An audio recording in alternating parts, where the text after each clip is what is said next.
హైదరాబాద్లో రాత్రి కురిసిన భారీ వర్షానికి పలు కాలనీలు నీట మునిగాయి. మీర్పేట్లోని మిథిలానగర్ కాలనీలో ఇండ్లలోకి మురుగునీరు చేరింది. దీంతో కాలనీ వాసులు తీవ్ర ఇబ్బందులు పడుతున్నారు. జిల్లెలుగూడ మిథిలానగర్ కాలనీల సమీపేట్లోని 3 పెద్ద చెరువులు, మంత్రాల చెరువు పూర్తిగా నిండాయి. నాలాల్లో నుంచి వచ్చే నీటితో కాలనీలో వరద పోటెత్తుతుందని స్థానికులు చెబుతున్నారు.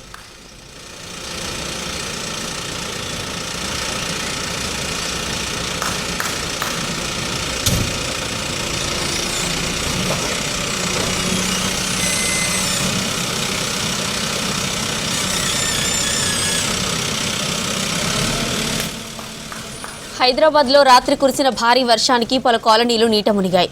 మీర్పేట్లోని మిథిలానగర్ కాలనీలో ఇండ్లలోకి మురుగునీరు చేరింది. దీంతో కాలనీ వాసులు తీవ్ర ఇబ్బందులు పడ్డారు. జిల్లెలుగూడ మిథిలానగర్ కాలనీల సమీపేట్లోని 3 పెద్ద చెరువులు, మంత్రాల చెరువు పూర్తిగా నిండాయి. నాలాల్లో నుంచి వచ్చే నీటితో కాలనీలో వరద పోటెత్తుతుందని స్థానికులు చెబుతున్నారు.